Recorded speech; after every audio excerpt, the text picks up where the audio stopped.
समस्त भारत में मनाया जाने वाला एक ऐसा उत्सव जहां भगवान जगन्नाथ अपने भक्तों से मिलने के लिए मंदिर के गर्भगृह को छोड़कर बाहर आ जाते हैं, जहां जात पात ऊंच नीच के सारे भेद मिट जाते हैं और बस रह जाता है तो सिर्फ और सिर्फ महाप्रभु का प्रेम।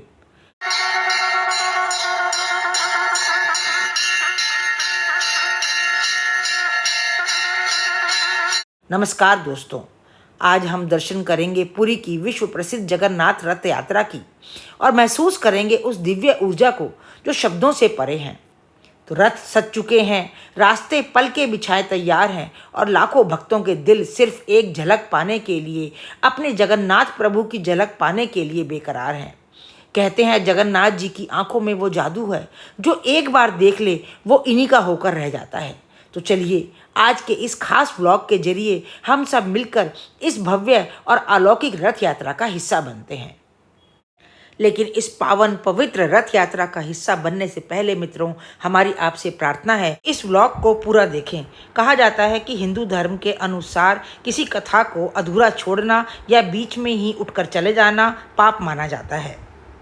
कि यदि आपने हमारा चैनल अभी तक सब्सक्राइब नहीं किया है तो जल्दी ही कर दें, और यदि आपको यह ब्लॉग पसंद आए तो अपने परिवार और मित्रों के साथ में इसे शेयर अवश्य करिए। कलयुग में भगवान जगन्नाथ का प्रकट्य उन पतित जीवों का उद्धार करने के लिए हुआ है जो उनका दर्शन नहीं कर पाते। उनके कल्याण करने के लिए, उनके प्रेम को परिपूर्ण करने के लिए प्रभु मंदिर से बाहर निकलकर अपने दर्शन और कृपा से उनका कल्याण करते हैं। भगवान जगन्नाथ की आंखें बहुत बड़ी हैं। इन बड़ी आंखों से रथ यात्रा में उपस्थित होने के बावजूद सभी श्रद्धालु भक्तों पर उनकी कृपा दृष्टि बराबर पड़ती है। वे उनके पापों का नाश करके संसार से उद्धार कर देते हैं, इसलिए वे पतित पावन कहलाते हैं। रथों पर विराजमान भगवान जगन्नाथ जी, बलभद्र जी व सुभद्रा जी के विग्रहों को छूने का भक्तों को सौभाग्य केवल रथ यात्रा के दौरान ही मिलता है। भगवान जगन्नाथ जी, बलभद्र जी और सुभद्रा जी के रथों का निर्माण केवल लकड़ी से होता है। किसी भी कील या धातु का प्रयोग इनके निर्माण में नहीं किया जाता। जगन्नाथ प्रभु के रथ को नंदी घोष कहते हैं, इसलिए इनका रथ लाल पीले कपड़े से सजाया जाता है। इस रथ के रक्षक गरुड़, सारथी दारुक व द्वारपाल जय विजय हैं और ध्वजा पर हनुमान जी विराजमान रहते हैं। बलभद्र जी के रथ को ताल ध्वज कहते हैं। इनका एक नाम नीलांबर भी है, इसलिए इनके रथ लाल नीले वस्त्र से ढके रहते हैं। इस रथ के रक्षक स्वयं वासुदेव हैं।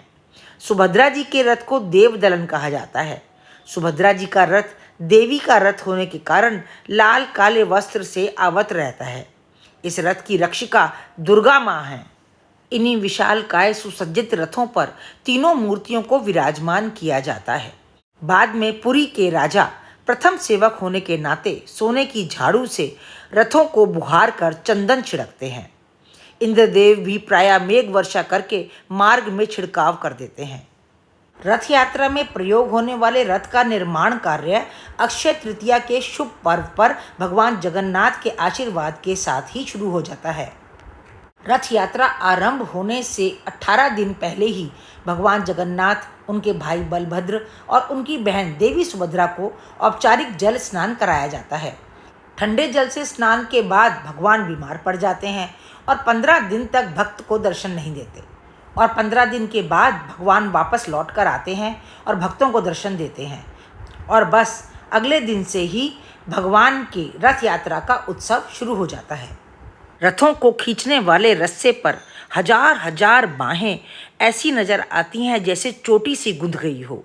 बड़ी धूमधाम से रथों को सैकड़ों लोग खींच खींच कर गुंडीचा मंदिर, जो कि उनकी मौसी का घर है, वहाँ तक ले जाते हैं और द्वितीया तिथि से लेकर दशमी तिथि तक वहीं रहते हैं। कहा जाता है एक बार द्वारका में सुभद्रा जी ने अपने भाई श्री कृष्ण से नगर देखने की इच्छा व्यक्त करी थी।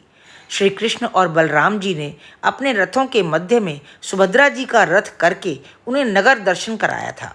इसी प्रसंग की याद में पुरी में रथ यात्रा उत्सव मनाया जाता है। भगवान की रथ यात्रा यही संदेश देती है कि यदि इस शरीर रूपी रथ पर श्री कृष्ण को आरूढ़ कर दिया जाए तो कंस रूपी पाप वृत्तियाँ अपने आप ही समाप्त हो जाएंगी और शरीर और उसमें स्थित आत्मा स्वयं दिव्यता धारण कर लेंगे। तो मित्रों, आज के व्लॉग में इतना ही। जगन्नाथ महाप्रभु की यात्रा आप सबके लिए मंगलमय हो। इसी के साथ इस व्लॉग को समाप्त करते हैं। आपको यह व्लॉग कैसा लगा हमें कमेंट करके जय जगन्नाथ लिख करके बताइएगा। मिलते हैं अगले व्लॉग में, तब तक के लिए जय श्री राम।